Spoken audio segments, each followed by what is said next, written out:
ಇದನ್ನು ಲಘುವಾಗಿ ಪರಿಗಣಿಸಬಾರ್ದು ಅಂಥೇಳಿ ಒತ್ತಾಯಿಸ್ತೇನೆ. ಮತ್ತು ಸನ್ಮಾನ್ಯ ಪ್ರಿಯಾಂಕ್ ಖರ್ಗೆ ಅವರು, ನೀವು ಈಗೇನು ಹೇಳ್ತೀರಿ? ನೀವು ಸಾರ್ವಜನಿಕ ಕ್ಷಮಾ ಯಾಚನೆ ಮಾಡಬೇಕು, ಎಲ್ಲದಕ್ಕೂ ಇನ್ವೆಸ್ಟಿಗೇಷನ್ ಆಫೀಸರ್ ಆಗುವಂಥ ಆತುರದ ಕ್ರಮ ಒಳ್ಳೆಯದಲ್ಲ. ಈಗ ನಿಮ್ಮದೇ ಸರ್ಕಾರದ ಇಲಾಖೆ ಬಂಧಿಸಿದೆ, ನೀವು ಕ್ಲೀನ್ ಚಿಟ್ ಕೊಟ್ಟಿದ್ರಿ, ಈಗೇನು ಹೇಳ್ತೀರಿ? ಇದಕ್ಕಾಗಿ ಕನಿಷ್ಠತಮ ಸಾರ್ವಜನಿಕ ಕ್ಷಮೆಯಾಚನೆ ಮಾಡೋದ್ರ ಮೂಲಕ ನಿಮ್ಮ ಗೌರವವನ್ನು ಹೆಚ್ಚಿಸ್ಕೊಳ್ಳಿ ಅನ್ನುವಂಥ ಸಲಹೆಯನ್ನು ಕೊಡಲಿಕ್ಕೆ ಬಯಸ್ತೇನೆ. ಗೃಹ ಸಚಿವರು ತುಮಕೂರಿನಲ್ಲಿ ಈಗಷ್ಟೇ ಹೇಳಿಕೆಯನ್ನು ಕೊಟ್ಟಿದ್ದಾರೆ. ಇನ್ನೂ ನಾನು ಅದರ ಬಗ್ಗೆ ಮಾಹಿತಿಯನ್ನು ಪಡ್ಕೊಂಡು ನಂತರ ಖಚಿತಪಡಿಸಿದ ಪೊಲೀಸ್ ಪ್ರಕರಣ ಬಂದಿದೆ. ಆಗಾಗಲೇ ಪೊಲೀಸ್ ಪ್ರಕಟಣೆ ಬಂದಿದೆ.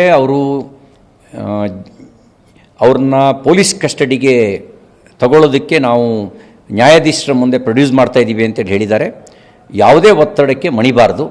ಯಾಕೆಂದರೆ ನೀವೆಲ್ಲರೂ ಟೆಲಿಕಾಸ್ಟ್ ಮಾಡಿದ್ರಿ ಪಾಕಿಸ್ತಾನ್ ಜಿಂದಾಬಾದ್ ಅನ್ನೋದನ್ನು, ಅದನ್ನು ಮುಚ್ಚಾಕೋ ಪ್ರಯತ್ನ ನಡೀತು. ಕೆಲವು ಪತ್ರಕರ್ತರನ್ನೇ ಬಳಸಿ ಮುಚ್ಚಾಕುವಂಥ ಪ್ರಯತ್ನ ಮಾಡಿದ್ರು. ಅಂದರೆ ಈ ಥರದ್ದು ಏನು ಘಟನೆ ನಡೆದೇ ಇಲ್ಲ ಅನ್ನುವಂಥ ಪ್ರಯತ್ನನೂ ಕೂಡ ನಡೆಸಿದರು.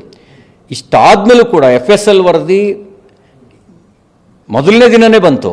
ಇವತ್ತಿಗೆ 6ನೇ ದಿನ, 7ನೇ ದಿನ, 27ನೇ ತಾರೀಕಂದು 7ನೇ ದಿನ.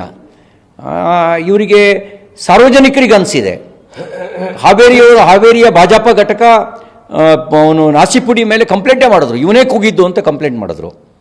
ಇಷ್ಟಾದ ಮೇಲೂ ಅಲ್ಲೇ ಕಾಣ್ತಾ ಇದೆ ವಿಡಿಯೋದಲ್ಲಿ ಬಾಯಿ ಮುಚ್ಚೋದಕ್ಕೆ ಇನ್ನೊಬ್ಬ ಯಾರೋ ಕೂಗ್ತಿದ್ದವನು ಬಾಯಿ ಮುಚ್ಚುವಂಥ ಪ್ರಯತ್ನ ಮಾಡ್ತಿರೋದು.